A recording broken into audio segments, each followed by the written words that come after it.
નમસ્તે મિત્રો, રોની રેસીપી બ્લોગમાં સ્વાગત છે તમારું. તો ચલો આપણી રેસીપીમાં આપણે કેપ્સિકમનું એવું જોરદાર શાક બનાવીએ. બધાને જ ભાવશે એવું શાક બનાવીએ. તો અહીંયા આપણે એક કેપ્સિકમ લઈ લીધું છે અને 2 ડુંગળી લઈ લીધી છે. તો કેપ્સિકમને આપણે ઊભી સ્લાઇસમાં, પતલી સ્લાઇસમાં આ રીતે કટ કરીશું. કેપ્સિકમ અંદરનો ભાગ આ વાળો આપણે કાઢી દઈશું, દાણાવાળો. અને કેપ્સિકમને આમ ઊભી સ્લાઇસમાં કટ કરી લઈશું અને એવી જ રીતે ડુંગળીને પણ કટ કરી લઈશું. તો અહીંયા આપણે એક નાની વાટકી ચવાણું પડ્યું હતું ઘરમાં, તો એ લઈ લીધું છે. ચવાણાના બદલે તમે કોઈ પણ ગાંઠિયા સેવ ઘરમાં પડેલી હોય એનો ઉપયોગ કરી શકો છો. તો આપણે આ રીતે ગાંઠિયા કે ચવાણાને આ રીતે ખાંડી લઈશું ખાયણીમાં. તો અહીંયા આપણે કેપ્સિકમ અને ડુંગળી બંને આ રીતે સમારી લીધું છે ઊભી સ્લાઇસમાં. અને આપણે જે ચવાણું ક્રશ કર્યું એને એડ કરી દઈશું.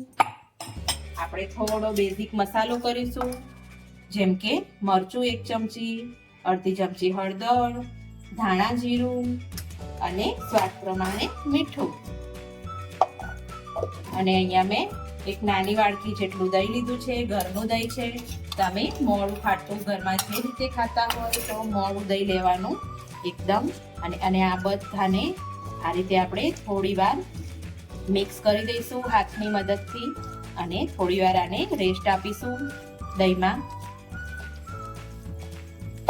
એકદમ સરસ એવો ટેસ્ટ આવે છે આનાથી. તો તમે પણ તમારા ઘરે જરૂરથી ટ્રાય કરજો અને મને કહેજો કમેન્ટમાં કે કેવું બન્યું છે. અને ચેનલમાં નવા હોય તો પહેલા સબસ્ક્રાઇબ કરી દેજો ચેનલને. આપણે થોડી કસૂરી મેથીને હાથથી ક્રશ કરીને અંદર એડ કરી દઈશું અને સરખી એવી મિક્સ કરી દઈશું. આપણે આ બેટરને મૂક્યામાં 5 થી 10 મિનિટ લીધી છે. તો હવે આપણે તરત જ વઘારી લઈશું. તો મેં વાસણમાં 2 થી 3 ચમચી જેટલું તેલ લીધું છે અને એમાં રાઈ અને જીરું એડ કરી દઈશું.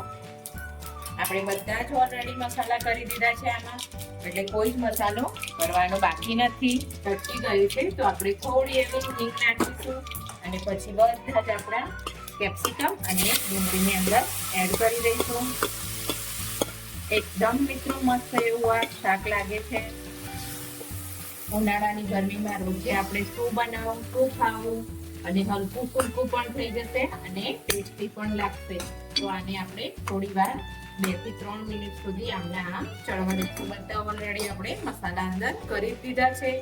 તો આને આપણે ઢાંકણ બંધ કરીને 2 થી 3 મિનિટ સુધી તેલ છૂટું પડી ના જાય ત્યાં સુધી આપણે ચડવા દેશું. તો અહીંયા આપણે ખોલીને જોઈશું શાકને. તો મસ્ત એવું તેલ છૂટું પડી ગયું છે અને આટલું શાક એકદમ કેપ્સિકમ ને ડુંગળી બંને સોફ્ટ થઈ ગયા છે. તો આપણે અહીંયા ગેસ બંધ કરી દઈશું અને મસ્ત આપણે કોથમીરથી ગાર્નિશ કરી દઈશું. અહીંયા આપણે લીલા ધાણા નાખીને આપણે શાકને એકદમ મસ્ત ટેસ્ટ વધારી દેશે લીલા ધાણા આપણા શાકને. અને મિત્રો તમે નહીં માનો કે એકદમ 1 વાટકી ચવાણું કે ગાંઠિયાથી એકદમ શાકનો ટેસ્ટ આખો મસ્ત એવું બદલાઈ જાય છે અને એકદમ મસ્ત શાક લાગે છે. અને ઉનાળામાં ખાવા માટે તો બેસ્ટ છે આ વસ્તુ.